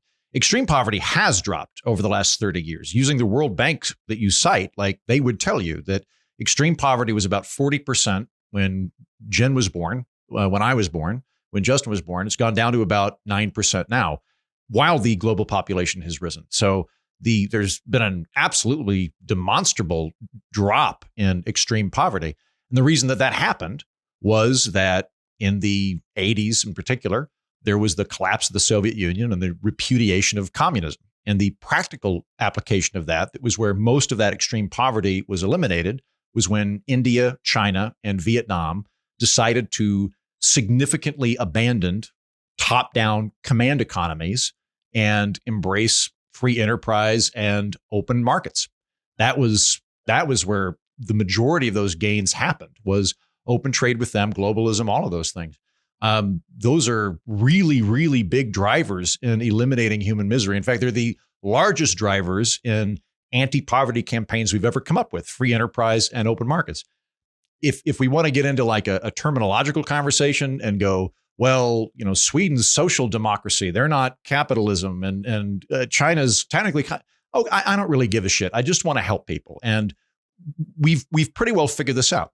In terms of the relative poverty, the bit that I find weird about using that is relative poverty is relative. It is a moving target. It changes based on the relation to everybody else in the situation. So if we go back to 1900, 10% of American households had indoor plumbing and about 3% had electricity.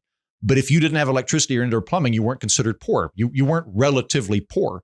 Whereas today, the poorest households in America are likely to have indoor plumbing and electricity and refrigeration and supercomputers they carry around in their pockets. Does that mean that there are not problems associated with being in the poor households in America? No, that's not what it means. But it does mean that what we determine as relatively poor changes over time. And you can play weird statistical stuff with that too, of, like the bottom 10% of households are still in 10%, or 10% of people today are in the bottom 10% of income distribution, and 10% of the people 20 years ago were in the bottom 10%. Yeah, you can do stuff like that. I don't think anybody's particularly disputing that the incredible gains in the reduction of poverty that took place over the last 40 years were open markets with Vietnam, China, and India, and a liberalization of their command economies. And so I'm very hesitant when I hear from conservative authoritarians that want to embrace mercantilism, or leftists that want to go a different direction to arrive at the same conclusion, when they go, let's get rid of this principal driver. We don't like the principal driver. And also believe us on the other stuff. If you don't believe us on the beginning driver thing, I'm not apt to go with the secondary recommendations you've got on how to deal with relative poverty. So in the synopsis, whenever leftists get too many votes or guns, they kill a bunch of people, induce mass starvation, and build a dictatorship. Never give a leftist power over anything larger than an improv troupe. Let's talk about whores. Think of the children rights. Why does Justin have to be crude and use whore instead of sex worker? I'm 60 and I grew up hearing whore and hooker. I've adapted to sex worker. It just makes me cringe. I guess I listen to too many female podcasts like My Favorite Murder and Talk Nerdy. They empower women and don't use cringe words any longer. Dear listener, 2 reasons. The first, and this is the biggest reason, is that I grew up listening to Norm Macdonald, and whore is a very funny word, and I like saying it. Whore. It was crack whore. I've never seen so many whores in all my life. Lord knows I have. The second is that the whores that I follow on Twitter call themselves whores.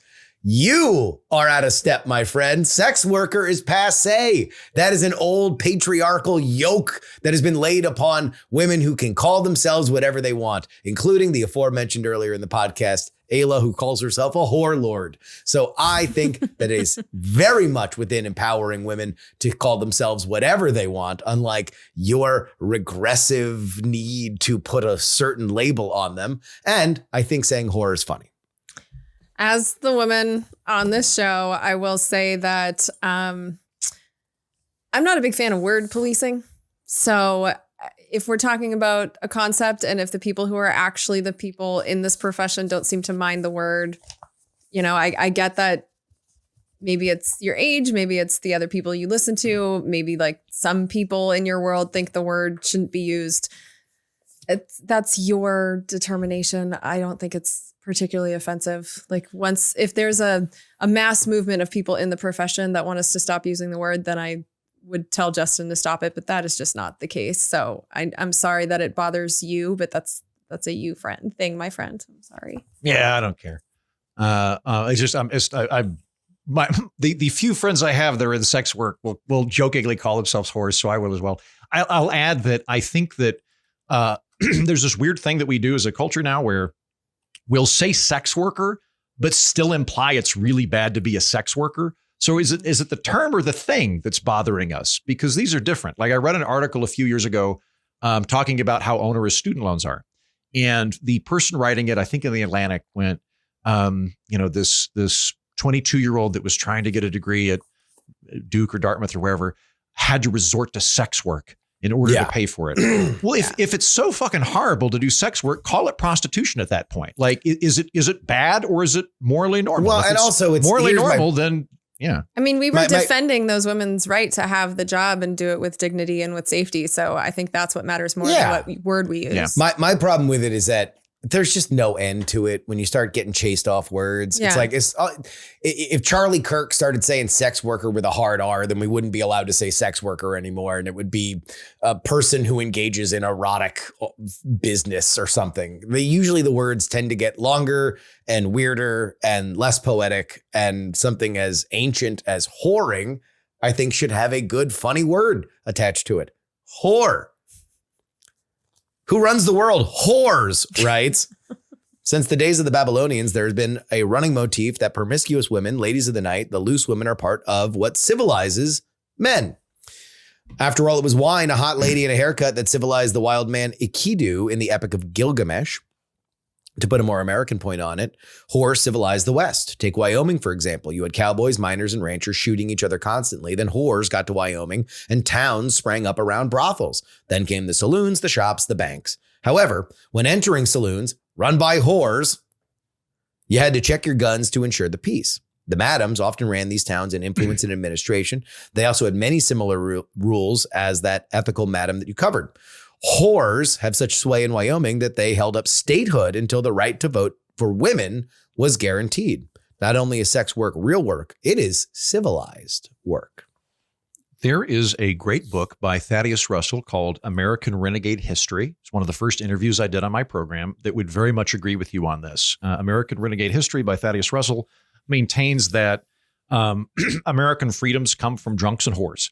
That the freedoms, the hard-fought freedoms that we have in this country did not come from people that were well-to-do in the establishment. They came from the degenerates. And there's some really fun history in there, too, in that he went through, I love this, Thad Russell went through and he counted the amount of brothels and bars that existed in Philadelphia at the time of the signing of the Declaration of Independence and compared it to today. And per capita, way more brothels, bars, and whores back in 1776 than there is now. Look at that. An Honest John writes, I've been a client since I was 19. I was young and naive. Backpage and Craigslist were filled with women who were drug addicts and working with, at best, a boyfriend that was more likely a pimp. I felt immense guilt after a bad experience with an Asian woman and found Eros, which was more expensive, and as a young man without much disposable income, had to be more targeted. I've grown financially, and the target ethical escort is a college-age to mid-30 woman, almost always of foreign origin, trying to pay their way through college. I've had many great experiences with this approach. The average rate in the Boston area for a woman is $400 to $600, with high-end or porn stars going for $1,500 to $2,000 an hour. My one piece of pushback is legalization making it quote-unquote better, safer, or more ethical. I'm sure it would help, but in my experience, the woman would want to just do, that want to do it will just do it. They'll have you send a selfie with a LinkedIn profile or your ID, email a Gmail account from your work email, and the review sites let you know which ones to trust. The ones who were in the grosser situations did not want to do this, but they were being forced to. And then let's just pair that with an Honest John too. Stay honest. If the girls were all Eastern Europeans or Latin Americans, I would stay away. Those are usually the groups that are working to get back their passports and not just working for money. But we had two, and this was a longer email, the second one, but it was a lot of the similar stuff. It was also pointed out that we described the rates that were listed in that lawsuit as high end, and we got staunch opposition to that, that was not high end. High end is more 1,500 to 2,000 and not 200 to 300 per hour. Nice. $1,000 for one lay. An hour. Shout out to our listeners. And usually there's multiple hours. High-end prostitute connoisseurs. Yep. We like good wine. We like expensive ladies. I'm questioning my life decisions. Thinking whore would have been a lot more money. As much as I like working with you guys. Yeah. Hi, Mr. Clark. He's probably listening to these numbers being like, whoa.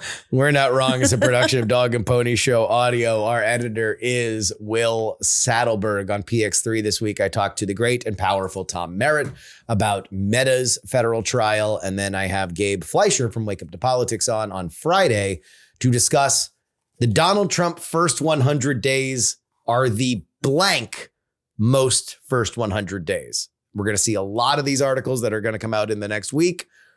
We're going to try and guess what the word we see the most is. When's the 100 day? Do you know when it lands on? No. Yeah, me neither. We'll figure it out. Mm-hmm. Anyway, No one knows. That's PX3. No one knows. Mr. Andrew Heaton. I have alluded to this, but I am talking to Derek Thompson, who wrote a book called Abundance that's been making the rounds. It's a really good chat. Abundance is a good book, and it is talking about how to make government better, cheaper, more effective. If you like good governance, it is a really good book. We also get into conversations that I don't think that they really entered in a lot of the interviews. A lot of the interviews focus on the deregulatory aspect of their book, which I'm already sold on. So I didn't really want to talk to them about that as much. I wanted to talk to them about federal funding of science and some of the problems that I have that they don't have. And it was a really good conversation about them making a case that we ought to significantly increase funding for basic research. And so if you're interested in any of that, check out The Political Orphanage. Miss Jen Briney. So on the public free feed of Congressional Dish, we have the Greenland episode, which is now out because Trump wants Greenland and Congress is not laughing that idea out of the room. In fact, they're taking it quite seriously. And so I think we need to also. So really interesting episode. That's on the public feed. And then Congress is out of session for 2 weeks. And so this is a good time to become a patron of Congressional Dish and listen to all of the last weeks in Congress because there's a lot that goes on. So there's bills that are moving through the House, bills that are moving through the Senate. They killed quite a few regulations. Those are actually like officially dead now because they passed both branches. A bunch of hearings that you probably have never heard of. Just all kinds of stuff goes on. And so I've done these episodes now. I think I've done 12 of them. Huge hit with my Congressional Dish patrons. And so if you want in on that, go and subscribe at patreon.com/Congressional Dish. Did you hear that? I think we all got emailed on this, that Trump is now a C-SPAN fan. He is watching less Fox News and watching more C-SPAN. Oh, yay. That gives me some hope. Because he apparently has said that in when there's coverage of Oval Office meetings, he's like pointed like I was watching you. You were on C-SPAN 1 last night. Yeah. Anyway. They cover those things. That'll wrap it up for us today. For Jen Briney and Andrew Heaton, I'm Justin Robert Young saying, we're not wrong. The whores are. You're proud of yourself, huh? No, not really.